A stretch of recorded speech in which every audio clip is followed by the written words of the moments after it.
तो वही दुष्यंत गौतम से हमारे संवाददाता ने खास बातचीत की है, क्या कुछ उन्होंने कहा हम आपको सुनाते हैं।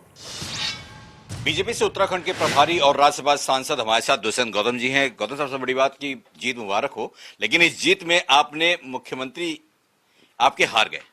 देखिए, कुछ कुछ बातें भाग्य पे भी छोड़नी चाहिए। बेचारों ने बहुत मेहनत की और जिताने में बहुत बड़ा श्रेय उनको जाता है, लेकिन हार जीत लगी रहती है। जनता का मूड कैसा होता है कुछ पता नहीं होता, व्यक्तिगत भी जनता का मूड बदलता रहता है। लेकिन मैं उनकी मेहनत को दाद देता हूँ और बहुत बहुत धन्यवाद करता हूँ, जो उन्होंने आशीर्वाद देता हूँ कि जो उन्होंने मेहनत की है उसका ही फल ये है।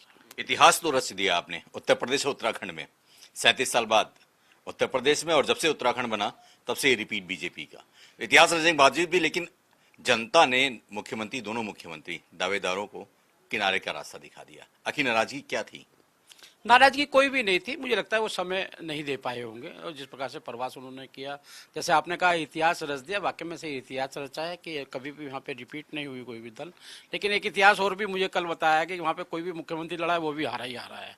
तो खंडूर जी को देखें या पूछे अपने हरीश रावत जी को देखें या इनको देखें, तो मुझे लगता है कि मैं इन बातों पर विश्वास नहीं करता, लेकिन ये दुख तो है उनके हारने का।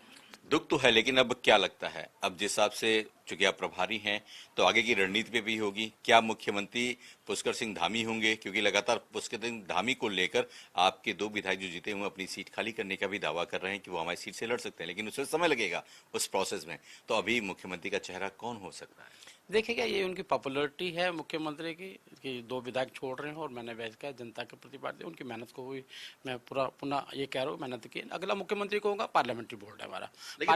दुष्यंत भाई, अब जनता ने तो चुन लिया, देखिए बहुमत दे दिया। हाँ। अब आपका फैसला है कि प्रभारी होने के नाते और पार्टी पार्लियामेंट्री बोर्ड सदस्य होने के नाते क्या लगता है कि वो चेहरा कौन सा होगा? क्या सांसद हो सकता है, या चुनाव विधायक में से कोई विधायक दल का नेता बनेगा, या फिर कोई और चेहरा? ये अधिकार मेरा नहीं है, पार्लियामेंट्री बोर्ड का है। सभी नेतागण बैठेंगे, विचार करेंगे, विस्तार से विचार करेंगे, और जो भी निर्णय करेंगे अच्छा ही निर्णय करेंगे।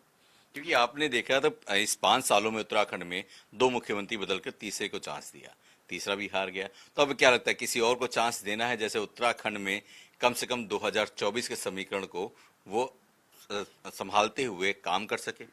सभी मुख्यमंत्री को बदलने का कारण सरकार को पुनः आने का था और जिताने का, और कार्य योजनाओं को जनता की पहुंचाने का था, और उसमें यही मुख्यमंत्री सक्षम में वो परिणाम हमें चाहिए, तो वो परिणाम तो हमें मिला है। तो इसमें जहाँ तक मुख्यमंत्री रिपीट करने वाली है, नया बनाने वाली है, ये सब डिसाइड होगा। अभी 1 आध 2 दिन दीजिएगा, होली मनाइएगा अभी। अच्छा, तो क्या होली से पहले सरकार का हम कहें तो फॉर्मेशन हो जाएगा, या होली बाद? कहीं कहीं कहीं ऐसा तो नहीं रंग लोगों पे फीका ना पड़े, इसलिए आप चाहते हैं कि होली बाद से ही कुछ हो सरकार का गठन, या पहले? मुझे लगता है आज कल में बैठक होगी, उसके बाद में निर्णय करेंगे, जल्दी ही करेंगे उसको। यानी कुछ न कुछ फैसला हो जाएगा 2 दिन? होगा, फैसला होगा। पार्टी को इतना डिले करने वाली पूर्ण बहुमत है, हमारे पास कुछ चिंतन और सोचने की बात ही नहीं है। खाली इस पे विचार करना है कि अगला कदम क्या होगा।